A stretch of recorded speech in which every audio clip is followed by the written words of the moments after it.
अध्याय 27 सेंटोर और मुखबिर। हरमाइनी, अब तुम्हें लग रहा होता कि तुमने ज्योतिष नहीं छोड़ा होता तो कितना अच्छा होता, पार्वती ने मुस्कुराते हुए कहा।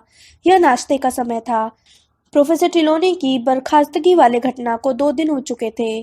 पार्वती अपनी छड़ी से पलके घुमा रही थी और चम्मच के पीछे अपनी छवि देख रही थी। उस सुबह उनकी फीरेन साथ पहली क्लास थी। हरमाइनी दैनिक जादूगर पढ़ रही थी। उसने उदासीनता से कहा, नहीं तो मुझे घोड़े पसंद नहीं है। उसने अखबार का पन्ना मोड़कर उनके कॉलमों पर नजर दौड़ाई। लेवेंडर सदमे में आते हुए बोली, वह घोड़ा नहीं सेंटोर है। बहुत सुंदर सेंटोर, पार्वती ने आ भरते हुए कहा। चाहे जो हो, उसके फिर भी 4 पैर है, हरमाइनी ने ठंडे लहजे में कहा।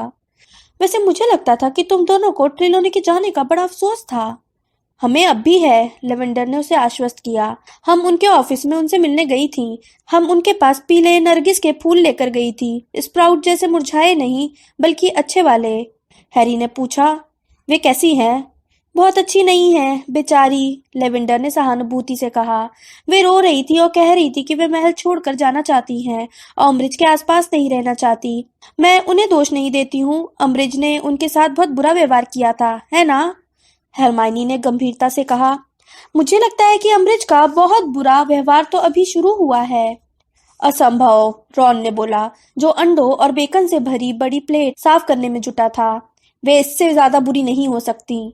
हरमाइनी ने अखबार बंद करते हुए कहा, तुम मेरी बात याद रखना, वे डंबलडोर से बदला जरूर लेंगी, क्योंकि उन्होंने बिना उनकी सलाह लिए एक नए टीचर को नियुक्त कर लिया है, और वह भी एक अर्धमानव को। फिरेंज को देखकर उनके चेहरे पर कितना अजीब भाव आया था।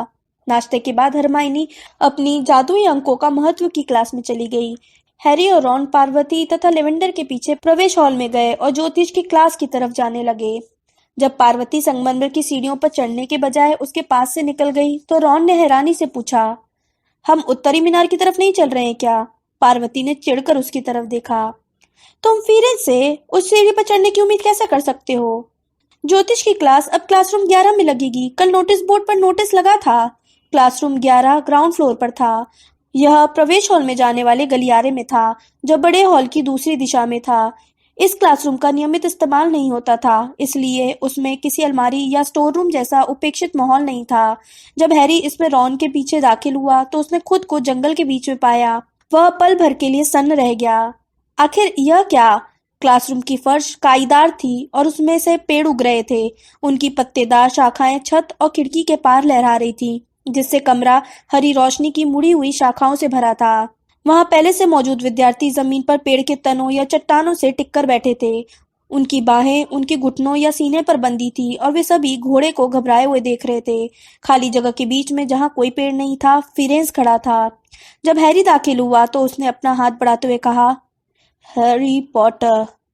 और हाय, हैरी ने सेंटोर से हाथ मिलाते हुए कहा, जिसने उसे अपनी बहुत नीली आंखों से अब पलक देखा, लेकिन मुस्कुराया नहीं। और तुम्हें देखकर अच्छा लगा। मुझे भी, सेंटोर ने अपना सफेद सुनहरा सिर झुकाते हुए कहा। तकदीर में लिखा था कि हम दोबारा मिलेंगे। हैरी का ध्यान गया कि फिरेंज के सीने पर एक पंजे का निशान था। जब वो फर्श पर बाकी विद्यार्थियों के पास बैठने के लिए मुड़ा तो उसने देखा कि वे सभी उसे आश्चर्य और श्रद्धा से देख रहे थे। वे बहुत प्रभावित थे कि वो फिरेंज से बातचीत कर सकता था, जो उन्हें थोड़ा डरावना लग रहा था। जब दरवाजा बंद हुआ और आखिरी विद्यार्थी एक पेड़ के ठूंठ पर वेस्ट पेपर बास्केट की बगल में बैठ गया तो फिरेंज ने कमरे की तरफ इशारा किया और बोला, प्रोफेसर डंबलडोर ने मेहरबानी करके इस क्लासरूम को हमारे लिए तैयार कर दिया है। यह मेरे नैसर्गिक परिवेश की तरह दिखता है। मैं तो तुम लोगों को अंधेरे जंगल में पढ़ाना ज्यादा पसंद करता, जो पिछले सोमवार तक मेरा घर था, लेकिन अब यह संभव नहीं है। प्लीज सर, पार्वती ने अपना हाथ उठाते हुए पूछा। क्यों नहीं, हम वहाँ हैग्रिड के साथ जा चुके हैं, हमें डर नहीं लगता, फिरेंज बोला। यह तुम्हारी बहादुरी नहीं, बल्कि मेरी स्थिति का सवाल है। मैं जंगल में नहीं लौट सकता।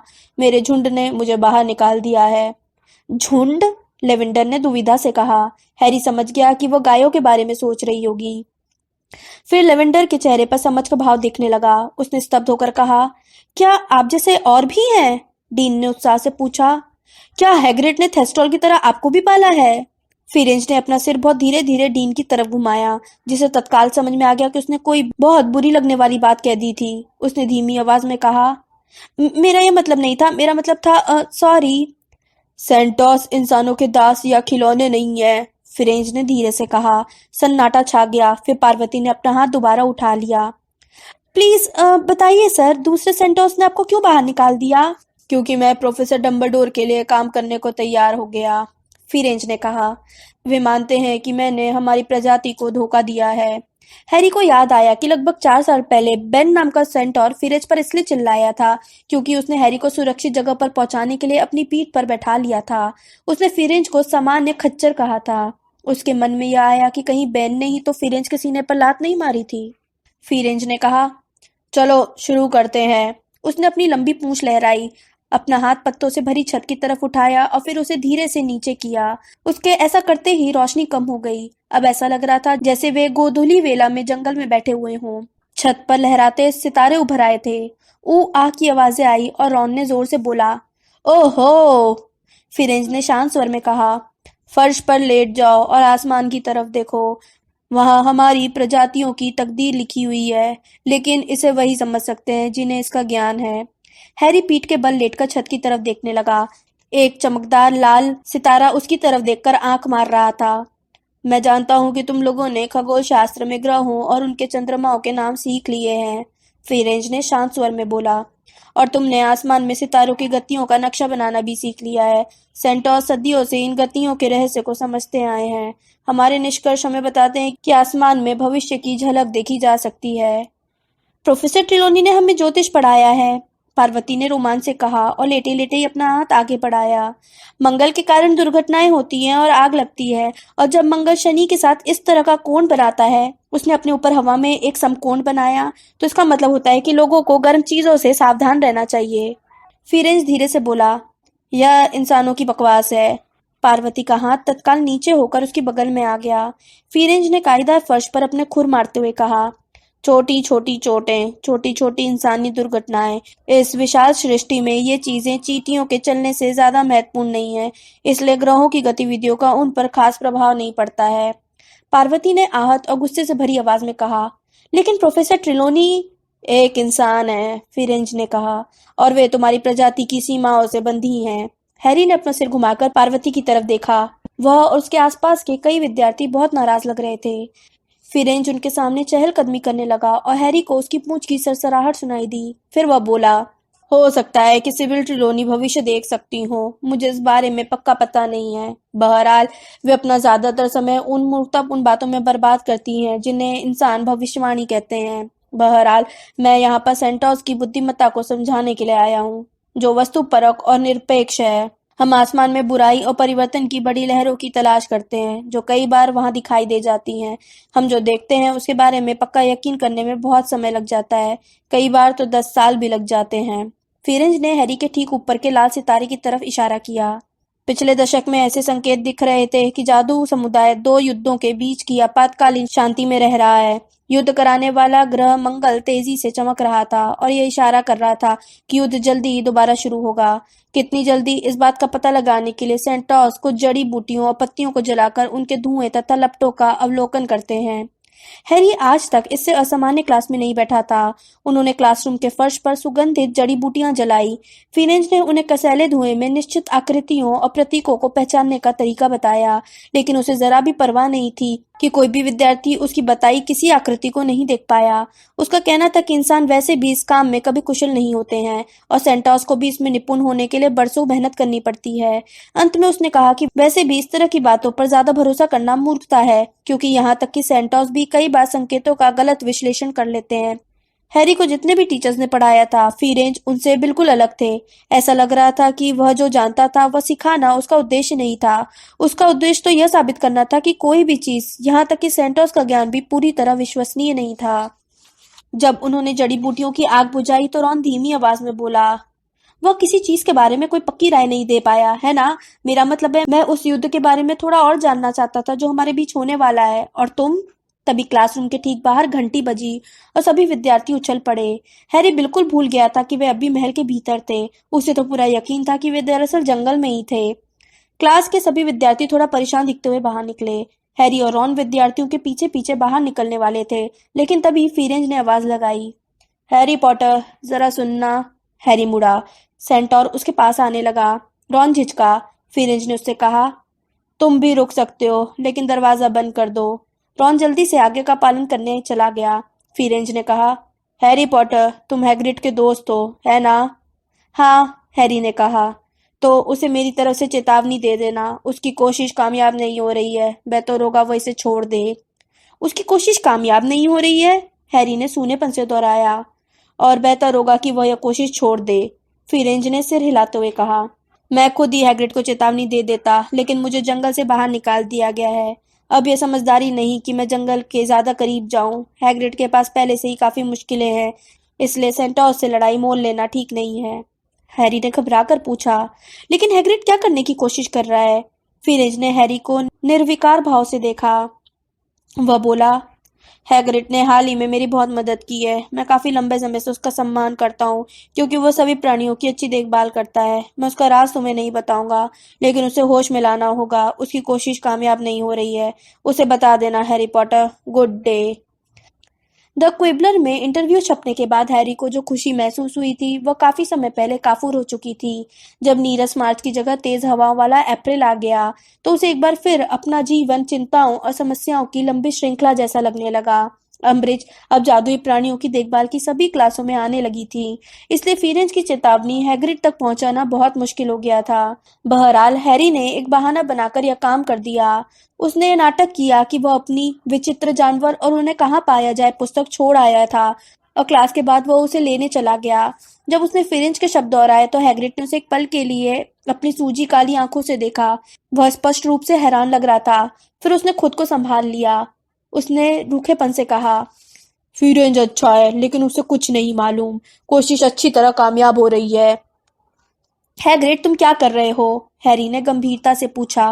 क्योंकि तुम्हें सावधान रहना होगा। अम्बridge पहले ही ट्रिलोनी को निकाल चुकी है, और अगर मुझसे पूछा जाए तो वे बहुत उत्साहित है। अगर तुम कोई ऐसा काम करोगे जो तुम्हें नहीं करना चाहिए, तो तुम कई चीजें नौकरी से ज्यादा महत्वपूर्ण होती हैं, हैग्रिड ने कहा। हालांकि यह कहते समय उसके हाथ थोड़े से कांपे, जिस वजह से नाल्स की लीद से भरा कटोरा फर्श पर गिरकर टूट गया।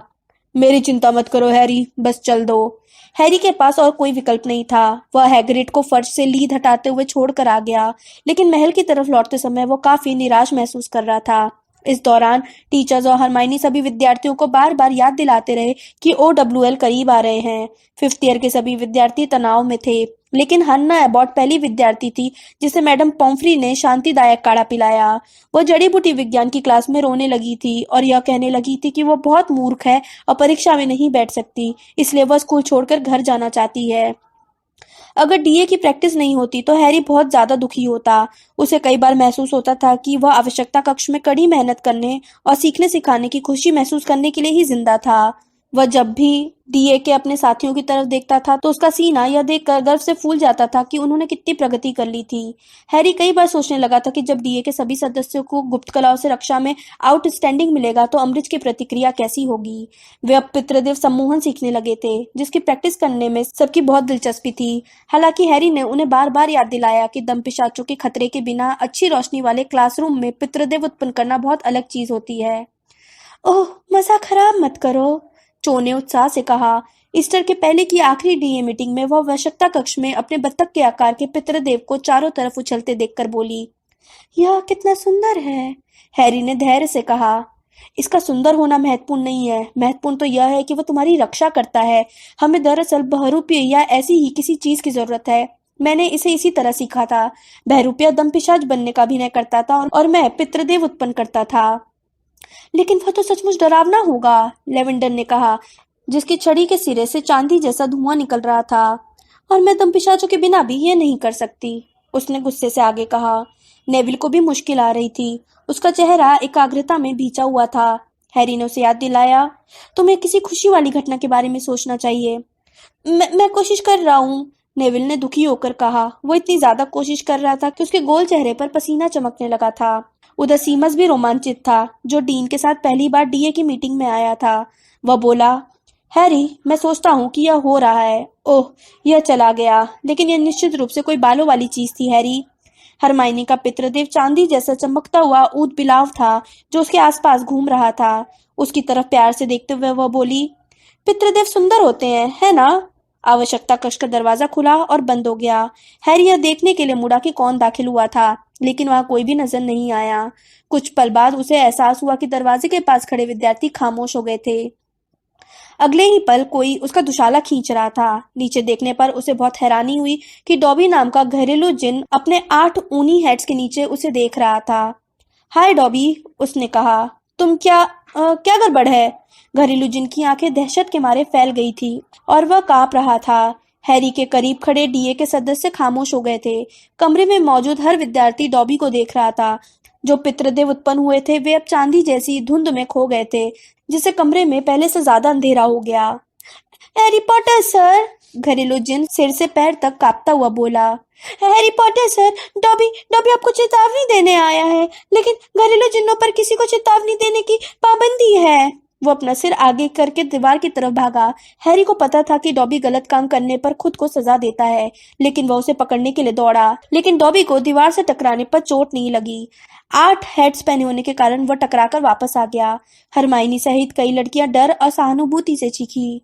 क्या हुआ डॉबी? हैरी ने पूछा और घरेलू जिन का छोटा सा हाथ पकड़कर उसे हर उस चीज से दूर रखा जिससे वह खुद को चोट पहुंचा सकता था। हैरी पॉटर, वह डॉबी ने अपने खाली हाथ से अपनी नाक पर वार किया। हैरी ने उसका दूसरा हाथ भी पकड़ लिया। वह कौन है डॉबी? लेकिन उसके जवाब देने से पहले ही वह समझ गया था। निश्चित रूप से सिर्फ एक ही वह थी जो डॉबी में इतना डर पैदा कर सकती थी। घरेलू जिन ने उसकी तरफ थोड़े भयंगे अंदाज में देखा और बोलने के लिए मुंह हिलाया, हालांकि उसके मुंह से कोई शब्द नहीं निकला। अम्ब्रिज? हैरी ने दहशत से पूछा। डॉबी ने सिर हिलाया और हैरी के घुटनों से अपना सिर टकराने की कोशिश की। हैरी ने उसे थोड़ी दूर पकड़े रखा। उन्होंने क्या किया? डॉबी, उन्हें इसके बारे में पता तो नहीं चल गया? हमारे बारे में, डीए के बारे में? जिन के घबराए चेहरे में उसे जवाब मिल गया। हैरी ने उसके हाथ पकड़ रखे थे, लेकिन घरेलू जिन ने खुद को लात मारने की कोशिश की और फर्श पर गिर पड़ा। हैरी ने धीरे से पूछा, क्या वो यहाँ आ रही है? डॉबी सुबकने लगा और अपने पैर जोर जोर से फर्श पर मारने लगा। हाँ हैरी पॉटर, हाँ। हैरी सीधा खड़ा हुआ और दहशत में स्थिर खड़े लोगों को देखता रहा जो छटपटाते घरेलू जिन को ताक रहे थे। तुम लोग किस चीज का इंतजार कर रहे हो? हैरी गरजा। भागो! वे सभी तत्काल एक साथ बाहर की तरफ भागे, जिससे दरवाजे पर झमकट लग गया। फिर सभी बाहर निकल गए। हैरी को गलियारे में उनके भागने की आवाजें आई। वो उम्मीद कर रहा था कि वे लोग भागकर सीधे अपने हॉल में जाने की कोशिश नहीं करेंगे। अभी 9 बजने में 10 मिनट थे। काश वे लाइब्रेरी या उल्लू कक्ष में छिप जाएं, जो ज्यादा करीब थे। हैरी चलो! हरमाइनी उन लोगों के बीच से चीखी जो बाहर निकलने के लिए संघर्ष कर रहे थे। उसने डॉबी को ऊपर उठाया, जो अब भी खुद को गंभीर चोट पहुंचाने की कोशिश कर रहा था। फिर वो घरेलू जिन को अपनी बाहों में लेकर विद्यार्थियों के पीछे पहुंच गया। हैरी ने कहा, डॉबी, यह एक आदेश है। किचन में दूसरे जिन्नों के पास जाओ। अगर कोई तुमसे कुछ पूछे, क्या तुमने मुझे कोई चेतावनी दी है, तो झूठ बोल देना कि नहीं दी, और मैं तुम्हें सख्त आदेश देता हूँ कि तुम खुद को चोट नहीं पहुंचाओगे। इतना कहने के बाद उसने चौखट पर पहुंचकर डॉबी को छोड़ दिया और बाहर निकलने के बाद दरवाजा बंद कर दिया। धन्यवाद हैरी पॉटर, डॉबी चीखा और दौड़ने लगा। हैरी ने इधर उधर देखा। बाकी लोग इतनी तेजी से भाग रहे थे कि उसे गलियारे के दोनों सिरों पर भागते हुए पंजों की झलक ही दिख पाई। वह दाहिनी तरफ भागने लगा। सामने लड़कों का बाथरूम था। अगर वह उसके भीतर पहुंच जाए तो वह यह नाटक कर सकता है कि वह उसी के भीतर था। आह! किसी चीज ने उसके टखने जकड़ लिए, जिससे वो बुरी तरह गिर गया। 6 फुट तक सीने के बल घिसटने के बाद वह रुक पाया। पीछे कोई हंस रहा था। हैरी ने पलटकर देखा कि मैल्फॉय ड्रैगन के आकार के एक बदसूरत फूलदान के नीचे वाली जगह पर छिपा हुआ था। फंदा मंत्र पॉटर, उसने कहा। सुनिए प्रोफेसर, मैंने एक को पकड़ लिया है। अमरीश दूर वाले कोने से भागती हुई आई। वे हाँफ रही थी, लेकिन बहुत खुशी से मुस्कुरा रही थी।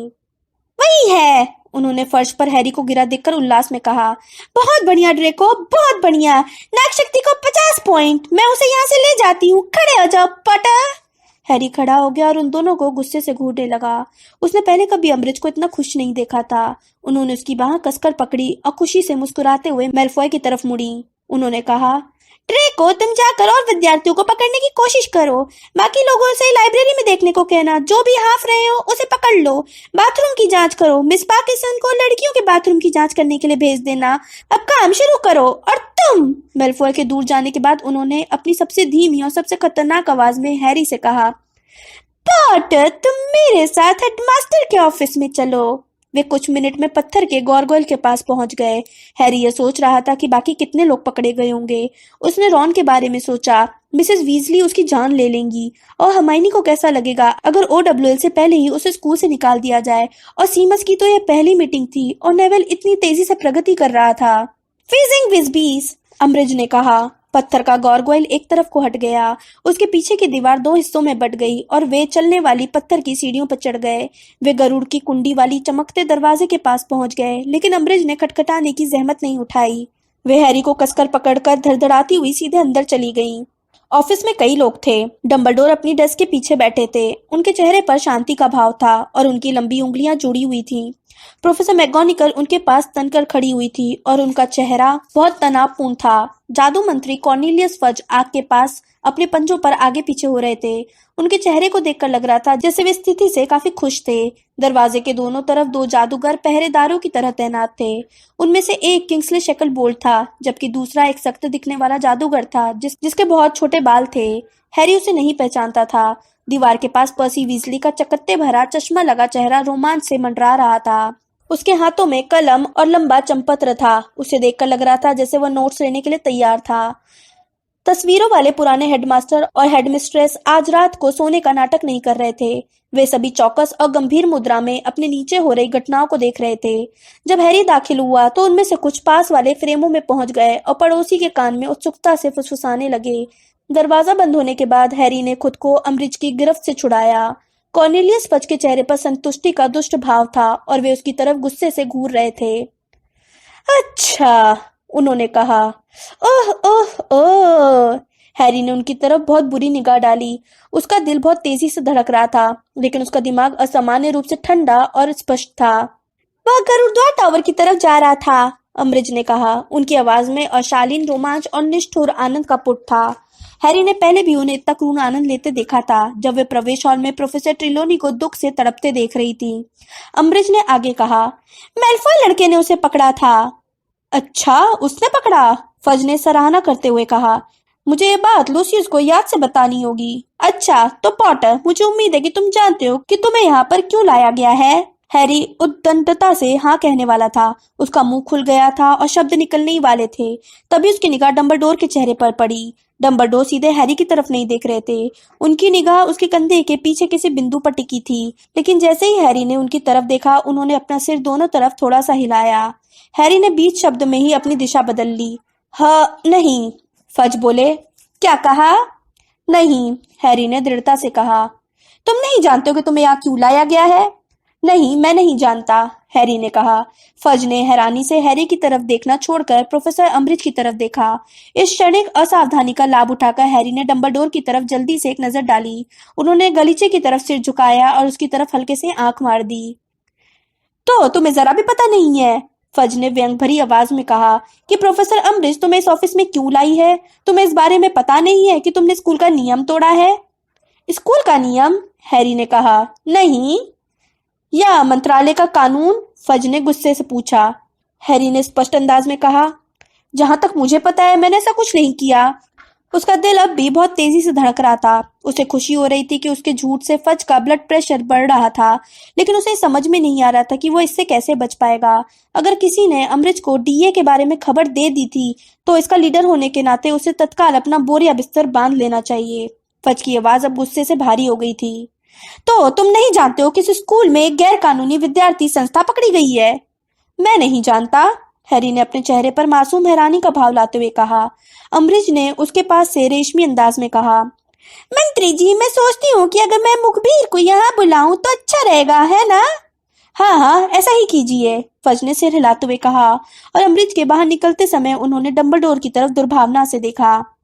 डंबलडोर एक अच्छे गवाह से अच्छा कुछ भी नहीं है ना? बिल्कुल कॉर्नेलियस, डंबलडोर ने गंभीरता से कहा और अपना सिर थोड़ा हिला दिया। वे लोग कुछ मिनट तक इंतजार करते रहे। इस दौरान किसी ने भी एक दूसरे की तरफ नहीं देखा। फिर हैरी को अपने पीछे दरवाजे के खुलने की आवाज सुनाई दी। अम्ब्रिज उसके पास से होती हुई कमरे में आ गई। उन्होंने चो की घुंघराले बालों वाली सहेली मैरिटा का कंधा पकड़ रखा था, जिसने अपना चेहरा हाथों में छिपा रखा था। डरो मत बेटा, डरो मत, प्रोफेसर अम्ब्रिज ने धीरे से उसकी पीठ थपथपाते हुए कहा। अब सब कुछ ठीक है, तुमने सही काम किया है। मंत्री जी तुमसे बहुत खुश हैं। वे तुम्हारी मम्मी को बता देंगे कि तुम कितनी अच्छी लड़की हो। मंत्री जी, उन्होंने फर्श की तरफ देखते हुए आगे कहा, मैरिटा की मम्मी मैडम एचकॉम जादुई यातायात विभाग छू नेटवर्क ऑफिस में है। आप जानते हैं वे हॉगवर्ट्स की इन बेटियों की निगरानी करने की हमारी मदद कर रही हैं। बहुत बढ़िया, बहुत बढ़िया, फज ने खुशी से कहा। जैसी माँ वैसी बेटी, है ना? चलो बेटा, अब ऊपर देखो, शर्माओ मत। हमें बताओ तुम्हें क्या कहना है। ओहो! जब मैरिटा ने अपना सिर उठाया तो फज सदमे में पीछे उछल पड़े और आग में गिरते गिरते बचे। उनके मुंह से गाली निकल गई और उन्होंने अपने चोगे के सिरे पर पैर पटके, क्योंकि आग में जलने के कारण उनमें से धुआं निकलने लगा था। मैरिटा चीख उठी और अपने दुशाले को अपनी आंख के ऊपर तक ढक लिया, लेकिन तब तक सब लोग देख चुके थे कि उसका चेहरा विकृत हो चुका था। उसकी नाक और गाल पर पीप भरे छोटे छोटे बैंगनी मुहासे दिख रहे थे, जिनसे मुखबिर शब्द लिखा हुआ था। अभी अपने मुहासे पर ध्यान मत दो बेटा, अम्बरीज ने अधीरता से कहा। अपने दुशाले को मुंह पर से हटाओ और मंत्री जी को बताओ। लेकिन मैरिटा ने एक और चीख निकाली और अपना सिर इनकार में हिलाने लगी। अच्छी बात है मूर्ख लड़की, तो फिर मैं ही बता देती हूँ, अमृत गुस्से में बोली। फिर उन्होंने अपने चेहरे पर भद्दी से मुस्कान लाते हुए आगे कहा, अच्छा मंत्री जी, मिस एस्कॉम शाम को डिनर की थोड़ी देर बाद मेरे ऑफिस में आई और उसने मुझे कहा कि वह मुझे कुछ बताना चाहती है। उसने कहा कि अगर मैं 7वीं मंजिल पर गोपनीय कमरे की तरफ जाऊं, जिसे कई बार आवश्यकता कक्ष के नाम से जाना जाता है, तो मुझे एक अच्छी चीज पता चलेगी। मैंने उससे थोड़े सवाल किए और उसने स्वीकार किया कि वहां पर किसी तरह की मीटिंग होने वाली है। दुर्भाग्य से उसी समय यह मंत्र, उन्होंने मैरिटा के छिपे हुए चेहरे की तरफ अधीरता से हाथ हिलाया, काम करने लगा और आईने में अपना चेहरा देखने के बाद ये लड़की इतनी परेशान हो गई कि आगे कुछ नहीं बता पाई। अच्छा, फज ने कहा और मैरिटा की तरफ पिता जैसे दयालु भाव से देखा। यह तो बहुत बहादुरी का काम किया था कि तुमने प्रोफेसर अम्बरिज को बता दिया। तुमने बिल्कुल सही काम किया। अब क्या तुम मुझे बताओगी कि इस मीटिंग में क्या हुआ, इसका उद्देश्य क्या था, वहां कौन कौन था? लेकिन मैरिटा कुछ नहीं बोली। उसने सिर्फ अपना सिर हिला दिया। उसकी आंखें चौड़ी और भयभीत थीं। क्या हमारे पास इस मंत्र का कोई तोड़ नहीं है?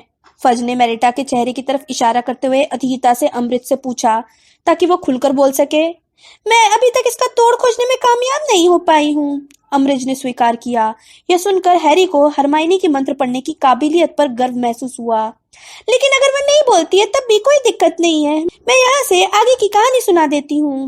मंत्री जी, आपको याद होगा मैंने अक्टूबर में आपको एक रिपोर्ट भेजी थी कि पॉटर हॉग्समीड के शराब खाने हॉग्समीड में कुछ साथी विद्यार्थियों से मिला था। प्रोफेसर मैकगोनिकल ने बीच में ही पूछा। और इस बात का क्या सबूत है? अम्बरिज ने दम से कहा। मिनर्वा, मेरे पास विली विंडरशिन्स की गवाही है, जो उस वक्त बार में मौजूद था। यह सच है कि उसके चेहरे पर बहुत सी पट्टियां बंधी थी, लेकिन उसके कान बिल्कुल सही तरीके से काम कर रहे थे। उसने पॉटर का कहा हर शब्द सुना था और सीधे स्कूल आकर मुझे बताया। ओह, तो इसलिए उसे निष्कासन टॉयलेट वाले मामले में सजा नहीं दी गई? प्रोफेसर मैकगोनिकल ने अपनी भुहें उठाते हुए कहा। हमारे न्याय तंत्र के पुख्ता होने का कितना दिलचस्प उदाहरण है। सरासर भ्रष्टाचार, लाल राख वाले मोटे जादूगर वाली तस्वीर ने डंबलडोर की डेस्क के पीछे वाली दीवार से कहा। मंत्रालय हमारे जमाने में छोटे मोटे अपराधियों से समझौते नहीं करता था। नहीं सर, हम लोग इतने गिरे हुए नहीं थे। धन्यवाद फर्स्ट यू, अब रहने दें, डंबलडोर ने धीरे से कहा। प्रोफेसर अम्बरिज ने आगे कहा, इन विद्यार्थियों के साथ पॉटर की मुलाकात का उद्देश्य उन्हें गैर कानूनी समूह में शामिल होने के लिए तैयार करना था। वो इन लोगों को ऐसे मंत्र और शाप सिखाना चाहता था जिन्हें मंत्रालय उनकी उम्र के हिसाब से अनुचित मानता है। मुझे लगता है यहाँ पर आप गलत हैं डेलोरेस, डंबलडोर ने शांति से कहा और अपने आधे चांद के आकार वाले चश्मे के ऊपर से उनकी तरफ देखा, जो उनकी मुड़ी हुई नाक पर आधी दूरी तक पहुंच चुका था। हैरी ने उनकी तरफ घूरा। उसे समझ में नहीं आ रहा था कि डंबलडोर उसे इस गुत्थी से कैसे बाहर निकाल पाएंगे। अगर विली विंडरशिन्स ने सचमुच हॉग्समीड में उसका हर शब्द सुना था तो वो किसी तरह नहीं बच सकता था। ओहो, फज ने अपने पैरों पर दोबारा ऊपर नीचे होते हुए कहा। हाँ डंबलडोर, अब हमें अपनी सबसे ताजी मनगढ़ंत कहानी सुनाए, जो आपने पॉटर को मुश्किल से बचाने के लिए गढ़ी है। चलो डंबलडोर, यह कहो, विली विंडरशिन्स झूठ बोल रहा था, है ना? या फिर उस दिन हॉग्समीड में पॉटर नहीं बल्कि उसका जुड़वा भाई था, जो हुबहू उसी जैसा था? या फिर कोई असामान्य स्पष्टीकरण दो जिसमें समय का उलटफेर शामिल हो, एक मरा हुआ आदमी शामिल हो जो जीवित हो गया हो, और जिसमें 2 अदृश्य दंपिशाच भी शामिल हो। पर्सी वीजली जमकर हंस दिया। ओह, बहुत बढ़िया मंत्री जी, बहुत बढ़िया। हैरी का मन हो रहा था कि उसे कसकर लात मार दे। फिर उसे यह देखकर हैरानी हुई कि डंबलडोर भी यह सुनकर धीरे धीरे मुस्कुरा रहे थे। कॉर्नेलियस, मैं इस बात से इनकार नहीं करता हूँ और मुझे यकीन है कि हैरी भी नहीं करता है कि वह उस दिन हॉग्सगेट में था। न ही इस बात से इनकार करता है कि वह गुप्त कलाओं से रक्षा के समूह में विद्यार्थियों को शामिल करने की कोशिश कर रहा था। मैं तो सिर्फ यह कह रहा हूँ कि डेलोरेस का यह सुझाव गलत है कि उस वक्त इस तरह का समूह गैर कानूनी था। अगर आपको याद हो तो सभी विद्यार्थी समूहों का प्रतिबंध लगाने वाला मंत्रालय का आदेश हैरी के हॉग्समीड मीटिंग के 2 दिन बाद ही अमल में आया था, इसलिए उस वक्त हॉग्सहेड में कोई नियम नहीं तोड़ा जा रहा था। पर्सी को देखकर ऐसा लग रहा था जैसे उसके चेहरे से कोई भारी चीज कसकर टकरा गई हो। फज उछलते उछलते अचानक रुक गए और उनका मुंह लटक गया। अमृत सबसे पहले संभली। उन्होंने मीठे अंदाज में मुस्कुराते हुए कहा, हेडमास्टर, ये बात बहुत बढ़िया है, लेकिन अब तो शैक्षणिक कानून क्रमांक 24 तो लागू हुए लगभग 6 महीने हो चुके हैं। अगर पहली मीटिंग गैर कानूनी नहीं थी, तो उसके बाद वाली मीटिंगें तो निश्चित रूप से गैर कानूनी थी। देखिए, डंबलडोर ने अपनी जुड़ी हुई उंगलियों के ऊपर से उन्हें थोड़ी दिलचस्पी से देखते हुए कहा, वे जरूर होंगी अगर वे आदेश लागू होने के बाद हुई हों। क्या आपके पास इस बात का कोई सबूत है कि इस तरह की मीटिंगें हुई हैं? जब डंबलडोर ये कह रहे थे तो हैरी ने अपने पीछे एक आवाज सुनी। उसे लगा कि किंग्सले फुसफुसाकर कुछ बोला था। वह कसम खा सकता था कि चिड़िया के पंख जैसी कोई चीज उसे छूती हुई गई थी, लेकिन नीचे देखने पर उसे कुछ दिखाई नहीं दिया। सबूत? अम्बरिज ने अपनी मेंढकी जैसी भयंकर मुस्कान के साथ कहा। डंबलडोर, क्या आप सुन नहीं रहे थे? आप क्या सोचते हैं मिस एस्कॉम यहाँ क्यों है? डंबलडोर ने अपनी भुएं उठाते हुए कहा। ओह, क्या वो हमें 6 महीने की मीटिंगों के बारे में बता सकती है? मुझे तो लग रहा था कि उसने तो सिर्फ आज रात को होने वाली मीटिंग के बारे में बताया था। मिस एस्कॉम, अम्बरिज फौरन बोली, हमें बताओ कि ये मीटिंगें कितने लंबे समय से चल रही हैं। बताओ बेटा, तुम्हें सिर्फ हाँ या ना में अपना सिर हिलाना है। मुझे यकीन है इससे मुहासे और बुरे नहीं होंगे। क्या मीटिंगें पिछले 6 महीनों में नियमित रूप से हो रही हैं? हैरी के पेट में भयंकर उथल पुथल होने लगी। अब कुछ भी नहीं हो सकता। उन लोगों को अब ऐसा ठोस सबूत मिल जाएगा जिसे डंबलडोर भी नहीं नकार सकते। बेटा, बस हाँ या ना में अपना सिर हिलाओ, अम्बरिज ने मैरिटा को उकसाते हुए कहा। चलो, इससे मंत्र काम नहीं करेगा। कमरे में मौजूद हर व्यक्ति मैरिटा के चेहरे को देख रहा था। ऊपर उठे दुशाले और उसकी घुंघराली लट के बीच सिर्फ उसकी आंखें ही दिख रही थी। शायद यह आग की रोशनी के कारण था, लेकिन उसकी आंखें अजीब तरीके से सूनी लग रही थी। और फिर हैरी को देखकर बहुत हैरानी हुई कि मैरिटा ने अपना सिर इंकार में हिला दिया। अम्बरिज ने तत्काल फज की तरफ देखा और फिर मैरिटा की तरफ देखा। मुझे लगता है कि तुम सवाल को नहीं समझी हो। मैं पूछ रही हूँ, क्या तुम इन मीटिंगों में पिछले 6 महीने से जा रही हो? तुम जा रही हो ना, है ना? एक बार फिर मैरिटा ने अपना सिर इंकार में हिला दिया।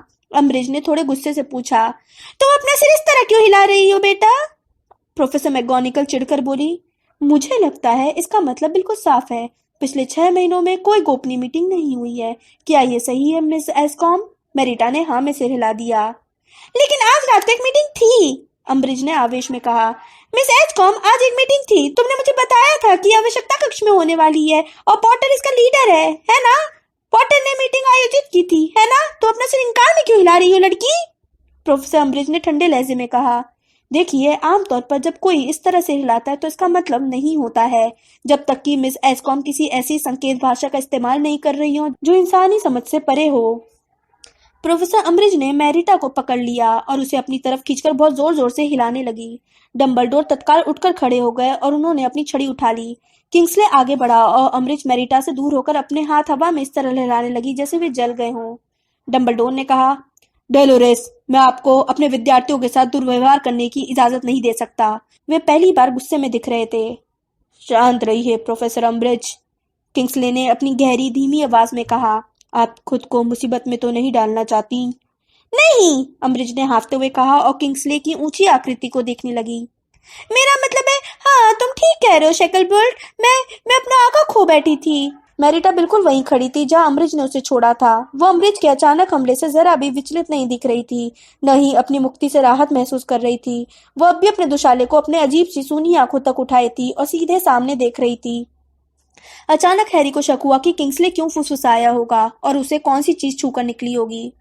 डेलोरेस, फज ने कहा, जैसे किसी चीज को आखिरी बार सही करने की कोशिश कर रहे हो। आज रात की मीटिंग, जिसके बारे में हम जानते हैं कि यह निश्चित रूप से हुई थी। हाँ, अम्बरिज ने खुद को संभालते हुए कहा। हाँ, देखिए, मिस एस्कॉम की सूचना मिलते ही मैं तत्काल 7वीं मंजिल की तरफ चल दी। मेरे साथ कुछ विश्वसनीय विद्यार्थी थे ताकि मैं उन्हें मीटिंग में रंगे हाथों पकड़ सकूं। ऐसा लगता है कि उन्हें पहले से मेरे आने की जानकारी मिल गई थी, क्योंकि जब हम 7वीं मंजिल पर पहुंचे तो विद्यार्थी हर दिशा में भाग रहे थे।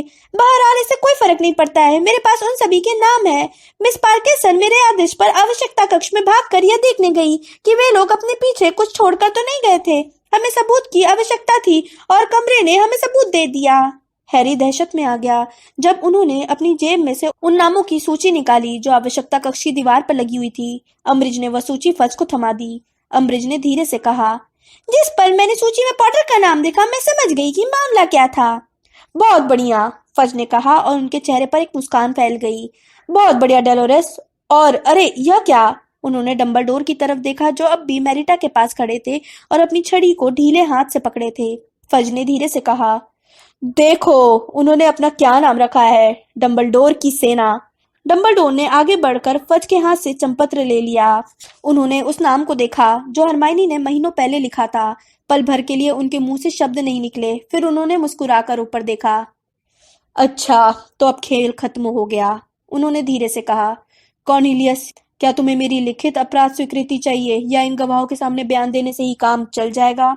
हैरी ने देखा कि मैगोनिकल और किंग्सले एक दूसरे को देख रहे थे। उन दोनों के चेहरे पर डर का भाव था। हैरी यह नहीं समझ पाया कि क्या हो रहा था। जाहिर है मामला फज को भी समझ में नहीं आया था। बयान? फज ने धीरे से कहा। क्या? मैं समझा नहीं। डंबलडोर की सेना कॉर्नेलियस, डंबलडोर ने कहा। उन्होंने मुस्कुराते हुए नामों की सूची फज के सामने की तरफ लहराई। यह पॉटर की सेना नहीं है, यह डंबलडोर की सेना है। लेकिन लेकिन अचानक फज के चेहरे पर समझ के भाव आ गए। वे डरकर पीछे की तरफ कूदे और चीखते हुए एक बार फिर आग के बाहर कूदे। आप? उन्होंने फुसफुसाकर कहा और एक बार फिर अपने धुआं उड़ाते चोगे पर पैर मारकर उसे दुरुस्त किया। बिल्कुल ठीक, डंबलडोर ने चहकते हुए कहा। आपने इसे बनाया था? हाँ, डंबलडोर ने कहा। आपने इन विद्यार्थियों को अपनी सेना में शामिल किया था? आज इनकी पहली मीटिंग होनी थी, डंबलडोर ने सिर हिलाते हुए कहा। सिर्फ यह देखने के लिए कि क्या वे मेरी सेना में शामिल होने के लिए दिलचस्पी लेंगे। अब मैं जान चुका हूँ कि हमने मिस एस्कॉम को बुलाकर गलती की थी। मैरिटा ने सिर हिलाया। फज ने कभी उसकी तरफ तो कभी डंबलडोर की तरफ देखा और उनका सीना गर्व से फूलने लगा। वे चिल्लाए, तो आप मेरे खिलाफ साजिश कर रहे थे? हाँ, डंबलडोर ने खुशी से कहा। नहीं, हैरी चिल्लाया। किंग्सले ने उसकी तरफ चेतावनी भरी नजर डाली। मैगोनिकल ने खतरनाक तरीके से अपनी आंखें फैला ली, लेकिन अचानक हैरी को यह समझ में आ गया कि डंबलडोर क्या करने वाले थे और वह उसे नहीं होने दे सकता था। नहीं, प्रोफेसर डंबलडोर, डंबलडोर ने धीरे से कहा। चुप रहो हैरी, वरना मैं तुम्हें अपने ऑफिस से निकाल दूंगा। हाँ, चुप रहो पॉटर, फज गरजे, जो अब भी डंबलडोर को दहशत भरे आनंद से घूर रहे थे।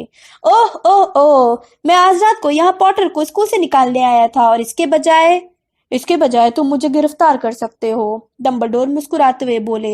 ये तो वैसा ही हो गया ना कि नट घूम जाए और बदले में गैलियन मिल जाए, है ना? वीजली, फज चिल्लाए, जो अब खुशी के मारे कांपने लगे थे। वीजली, तुमने ये सब लिख लिया? उनकी हर बात, उनकी अपराध स्वीकृति, तुमने इसे लिख लिया? हाँ सर, पूरा लिख लिया, पर्सी ने उत्साह से कहा, जिसकी नाक तेज गति से लिखने के कारण स्याही से लथपथ थी। यह भी कि किस तरह मंत्रालय के खिलाफ सेना बनाने की कोशिश कर रहे थे, वे किस तरह मुझे पद से हटाने की कोशिश कर रहे थे। पर्सी ने अपने नोट्स को खुशी से दिखाते हुए कहा। हाँ, मैंने वह भी लिख लिया है सर। बहुत बढ़िया, फज ने कहा, जो अब खुशी से दमक रहे थे। वीजली, अपने नोट्स की नकल कर लो, एक प्रति दैनिक जादूगर को तत्काल भिजवा दो। अगर हम तेज उड़ने वाले उल्लू भेजते हैं तो एक खबर सुबह के संस्करण में छप सकती है। पर्सी कमरे से तत्काल भागा और उसने अपने पीछे दरवाजा धड़ाम से बंद कर दिया। फिर फज डंबलडोर की ओर मुड़े। आपको मंत्रालय ले जाया जाएगा, जहां आप पर आधिकारिक रूप से आरोप लगाया जाएगा और फिर मुकदमे की सुनवाई तक आपको अजगबान भेज दिया जाएगा। ओह, डंबलडोर ने धीरे से कहा। हाँ हाँ, मुझे लग रहा था कि हमारे बीच में यह अड़चन आएगी। अड़चन? फज ने कहा और उनकी आवाज अब खुशी के मारे कांप रही थी। मुझे तो कोई अड़चन नहीं दिख रही है डंबलडोर, डंबलडोर ने माफी मांगने वाले अंदाज में कहा। लेकिन मुझे दिख रही है। ओह सचमुच? देखिए, आप इस भ्रम के शिकार हो रहे हैं कि मैं, वो मुहावरा क्या है, खुद को आपके हवाले कर दूंगा। मुझे डर है कि मैं खुद को आपके हवाले बिल्कुल नहीं करूंगा कॉर्नेलियस। अज़्काबान जाने का मेरा कोई इरादा नहीं है। जाहिर है मैं वहां से भाग सकता हूँ, लेकिन इसमें समय बर्बाद होगा और सच कहूँ तो ऐसे बहुत काम है जो मैं इस दौरान करना चाहूंगा। अमरीश का चेहरा लगातार लाल होता जा रहा था। वे इस तरह दिख रही थी जैसे उनमें उबलता हुआ पानी भर रहा हो। फज बहुत मूर्खतापूर्ण अंदाज में डंबलडोर की तरफ ताकते रहे, जैसे उन्हें अभी अभी आघात से स्तब्ध कर दिया गया हो और उन्हें पता ही ना हो कि क्या हुआ था। उन्होंने एक हल्की सी आवाज निकाली और फिर मुड़कर किंग्सले तथा छोटे भूरे बालों वाले आदमी की तरफ देखा। भूरे बालों वाला आदमी ही अब तक बिल्कुल चुपचाप रहा था। उस आदमी ने फज को तसल्ली भरा इशारा किया और फिर दीवार से थोड़ा दूर हिला। हैरी ने देखा कि उसका हाथ धीरे धीरे अपनी जेब की तरफ बढ़ रहा था। मूर्खता मत करो डॉलिश, डंबलडोर ने पुचकारते हुए कहा। मुझे मालूम है कि तुम बहुत अच्छे और हो। मुझे याद है कि तुम्हें अपने सभी NEWT टेस्ट्स में आउटस्टैंडिंग मिला था, लेकिन अगर तुम मुझे शक्ति से अपने साथ ले चलने के लिए मजबूर करोगे तो मुझे तुम्हें घायल करना पड़ेगा। डॉलिश नाम का जादूगर थोड़ी मूर्खता से पलके मिचमिचाने लगा। उसने दोबारा फज की तरफ देखा, लेकिन इस बार वह इस इशारे के लिए देख रहा था कि आगे क्या करना है। फज ने खुद को संभालते हुए कहा, तो तुम डॉलिश, शेकलबोल्ट, डेलोरेस और मेरा अकेले ही मुकाबला करने का इरादा रखते हो डंबलडोर? अरे नहीं, डंबलडोर ने मुस्कुराते हुए कहा। तब तक नहीं जब तक कि आप इतने मूर्ख ना हो कि मुझे ऐसा करने के लिए मजबूर करें। वे अकेले नहीं है, प्रोफेसर मैगोनिकल ने जोर से कहा और अपने दुशाले के भीतर हाथ डाला। हाँ मिनर्वा, अकेले, डंबलडोर ने तीखी आवाज में कहा। हॉगवर्ट्स को तुम्हारी जरूरत है। बस बहुत बकवास हो गई, फज ने अपनी छड़ी बाहर निकालते हुए कहा। डॉलिश, शेकलबोल्ट, उन्हें पकड़ लो। कमरे में चारों तरफ चांदी जैसी रोशनी हुई। बंदूक चलने जैसा धमाका हुआ और फर्श कांपने लगा। एक हाथ हैरी की गर्दन पर पड़ा, जिसने चांदी जैसी दूसरी चमक होते ही उसे फर्श पर झुका दिया। कई तस्वीरों से चिल्लाने की आवाजें आईं। ज्वाला चीखा और धुएं का एक बादल हवा में भर गया। धूल में खांसते हुए हैरी ने देखा कि उसके सामने एक काली आकृति धड़ाम से जमीन पर गिर गई। एक चीखने की आवाज आई और धम से गिरने के बाद कोई चिल्लाया, नहीं। फिर कांच टूटने की आवाज आई, जोर से संघर्ष करते कदमों की आवाज आई, एक कराह और फिर खामोशी। हैरी यह देखने के लिए मुड़ा कि उसका गला कौन दबा रहा था। उसने देखा कि प्रोफेसर मैगोनिकल उसके पास उकड़ू बैठी थी। उन्होंने उसे और मैरिटा को झुकाकर नुकसान से बचा लिया था। धूल अब भी हवा में तैरती हुई नीचे आ रही थी। थोड़ी हाँफते हुए हैरी ने देखा कि एक बहुत लंबी आकृति उनकी तरफ आ रही थी। डंबलडोर ने पास आकर पूछा, तुम सब ठीक हो? हाँ, प्रोफेसर मैगोनिकल ने खड़े होते हुए और हैरी तथा मैरिटा को खींचते हुए कहा। धूल साफ हो रही थी। ऑफिस का मलबा दिखाई देने लगा था। डंबलडोर की डेस्क पलट गई थी। सभी जर्जर टेबलें ढहकर फर्श पर गिर चुकी थीं। उनके चांदी के यंत्र टुकड़े टुकड़े हो गए थे। फज, अम्ब्रिज, किंग्सले और डॉलिश फर्श पर बेहोश पड़े थे। ज्वाला नाम का फिनिक्स उनके ऊपर चौड़े चक्कर लगा रहा था और धीरे धीरे गा रहा था। दुर्भाग्य से मुझे किंग्सले को भी बेहोश करना पड़ा, वरना मामला बहुत संदिग्ध दिखता, डंबलडोर ने धीमी आवाज में कहा। वो बहुत समझदार है। जब बाकी लोगों का ध्यान दूसरी तरफ था तो उसने मिस एस्कॉम की याददाश्त को चुटकी में बदल दिया। मिनर्वा, उसे मेरी तरफ से धन्यवाद दे देना, ठीक है? देखो, वे लोग बहुत जल्दी ही जाग जाएंगे और यह बहुत अच्छा रहेगा कि उन्हें पता न चले कि हमारे पास बातचीत करने का समय था। तुम्हें इस तरह दिखाना है जैसे कोई समय नहीं बीता हो, जैसे वे सभी सिर्फ जमीन पर गिरे थे, उन्हें याद नहीं रहेगा। आप कहाँ जाएंगे डंबलडोर? प्रोफेसर मैगोनिकल ने कहा। ग्रीमॉल्ट चौक? ओह नहीं, डंबलडोर ने गंभीर मुस्कुराहट के साथ कहा। मैं छिपने के लिए नहीं जा रहा हूँ। मैं जानता हूँ कि जल्दी ही फज के होश ठिकाने आ जाएंगे और वे अफसोस करेंगे कि काश उन्होंने मुझे हॉगवर्ट्स से नहीं हटाया होता। प्रोफेसर डंबलडोर, हैरी ने कहना शुरू किया। वह नहीं जानता था कि वह कौन सी बात पहले कहे। उसे कितना अफसोस था कि उसने DS शुरू किया था और उसी के कारण यह सब बखेड़ा हुआ था, या उसे कितना बुरा लग रहा था कि उसे निष्कासन से बचाने के लिए डंबलडोर हॉगवर्ट्स छोड़कर जा रहे थे। लेकिन उसके कुछ कहने से पहले ही डंबलडोर बोलने लगे। उन्होंने व्यग्रता से कहा, मेरी बात सुनो हैरी, तुम्हें पूरा मन लगाकर गुप्त विद्या सीखनी है, समझ गए? हर वो काम करो जो प्रोफेसर स्नेप कहते हैं। खास तौर पर रात को सोने से पहले इसका अभ्यास करो, ताकि तुम अपने मस्तिष्क को बुरे सपनों से बचा सको। तुम इसका कारण जल्दी समझ में आ जाएगा, लेकिन तुम्हें मुझसे वादा करना होगा। डॉलिश नाम का जादूगर हिलने लगा था। डंबलडोर ने हैरी की कलाई पकड़ ली। याद रखना, अपने मस्तिष्क को बिल्कुल बंद कर लेना। लेकिन जैसे ही डंबलडोर की उंगलियां हैरी की चमड़ी पर कसी, उसके माथे के निशान में दर्द होने लगा। एक बार फिर उसके मन में वही भयंकर सांप जैसी प्रबल इच्छा हुई कि वो डंबलडोर पर हमला कर दे, उन्हें काट ले, उन्हें चोट पहुंचा दे। तुम समझ जाओगे, डंबलडोर फुसफुसाए। ज्वाला ने ऑफिस का चक्कर लगाया और उनकी तरफ आ गया। डंबलडोर ने हैरी को छोड़ दिया और अपना हाथ उठाकर ज्वाला की लंबी सुनहरी पूंछ पकड़ ली। आग की चमक दिखी और वे दोनों चले गए। वे कहाँ हैं? फज चीखते हुए फर्श से उठे। वे कहाँ हैं? क्यों पता? किंग्सले उठते हुए चिल्लाया। वे अंतर्ध्यान तो नहीं हो सकते? अम्बृत चीखी। इस स्कूल के भीतर कोई अंतर्ध्यान नहीं हो सकता। मैं सीढ़ियों पर देखता हूँ, डॉलिस चिल्लाता हुआ दरवाजे की तरफ भागा। उसने झटके से दरवाजा खोला और गायब हो गया। उसके पीछे पीछे किंग्सले और अम्ब्रिज भी चले गए। फट झिझके, फिर धीरे से खड़े होकर उन्होंने अपने दुशाले के सामने वाले हिस्से से धूल साफ की। एक लंबी और दर्दनाक खामोशी छा गई। मिनर्वा, फज ने बुरे स्वर में कहा और अपनी फटी हुई शर्ट की आस्तीन को ठीक किया। मुझे डर है कि ये तुम्हारे दोस्त डंबलडोर का अंत है। आपको ऐसा लगता है? मैगोनिकल ने हिकारत से कहा। ऐसा लगा जैसे फज ने उनकी बात ही नहीं सुनी थी। उन्होंने ऑफिस के मलबे को देखा। कुछ तस्वीरें उनकी तरफ हिस्स की आवाजें कर रही थीं। एक दो ने तो हाथ से अश्लील इशारे भी किए। बेहतर होगा कि तुम इन दोनों को बिस्तर पर पहुंचा दो, फज ने हैरी और मैरिटा की तरफ इशारा करते हुए कहा। प्रोफेसर मैगोनिकल कुछ नहीं बोली, बल्कि हैरी और मैरिटा को लेकर दरवाजे तक पहुंच गई। जब दरवाजा उनके पीछे बंद होने लगा तो हैरी को फिनिस नाइजल की आवाज सुनाई दी। मंत्री जी, मैं कई मामलों में डंबलडोर से असहमत हूँ, लेकिन आप इस बात से इनकार नहीं कर सकते, वे कमाल के जादूगर हैं।